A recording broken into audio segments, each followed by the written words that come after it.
আসসালামু আলাইকুম। এখন ঝটপট তৈরি করব দারুণ স্বাদের একটা ইউনিক রেসিপি। রেসিপিটা খেলেই বুঝতে পারবেন কতটা মজার হয়, পিৎজার মতো। তা আসুন রেসিপিটা শুরু করা যাক। এখানে কয়েকটা ভেন্ডি নিয়েছি।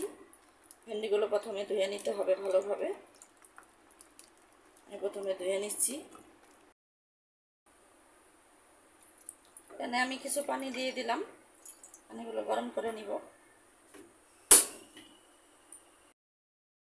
ঢাকনা দিয়ে ঢেকে দিব। ঢাকনা দিয়ে ঢেকে দিলে তাড়াতাড়ি পানিটা গরম হয়।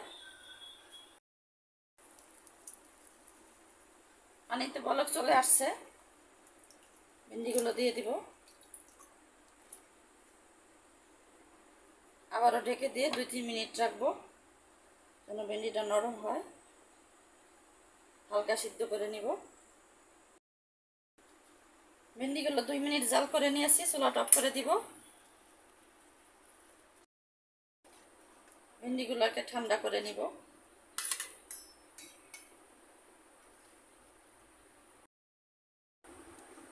ভেন্ডিগুলোকে ঠান্ডা করে আমি কেটে নিয়েছি। এখন দিয়ে দিব 2টা ডিম।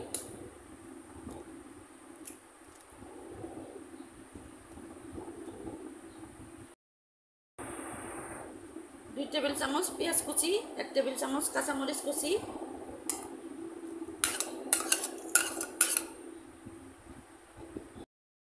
লবণ দিব স্বাদ মতো। সবগুলো উপকরণ ভালোভাবে মিশিয়ে নিতে হবে।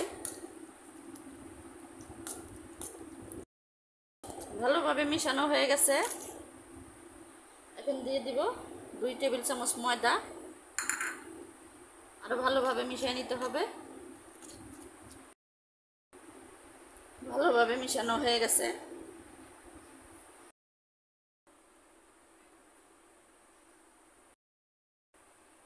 চুলায় প্যান দিয়েছি, তেল দিয়ে দিব।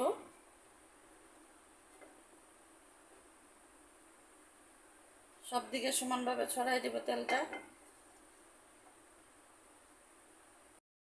তেলটা গরম হয়ে গেছে।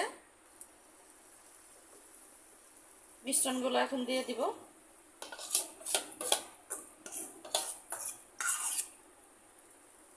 সব দিকে সমান করে ছড়াই দিব। সব দিকে সমান করে ছড়াই দিয়েছি। এখন লো হিটে ঢেকে রাখবো 5 মিনিট। অপেক্ষা করছি 5 মিনিট, ফিরে আসছি 5 মিনিট পর। 5 মিনিট হয়ে গেছে। আস্তে করে উল্টাই দিতে হবে।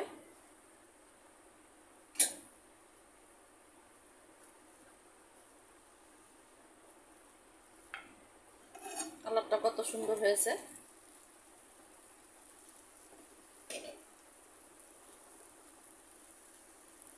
আবারও ঢেকে রাখবো 2-3 মিনিট, ফিরে আসছি 2-3 মিনিট পর। আরো 2 মিনিট হয়ে গেছে।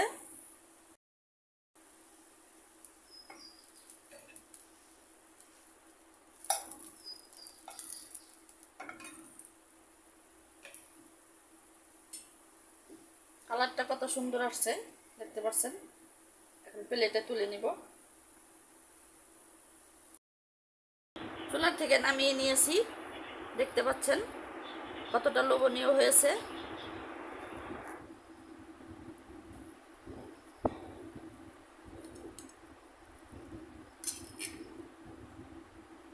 আশা করি এই রেসিপিটি আপনার কাছে ভালো লাগবে। কতটা সুন্দর হয়েছে, খেতে অসাধারণ। বাসায় একবার বানায় খাবেন, ভালো লাগবে। রেসিপিটি যদি ভালো লাগে আমার চ্যানেলটি সাবস্ক্রাইব করবেন। সবাই ভালো থাকবেন।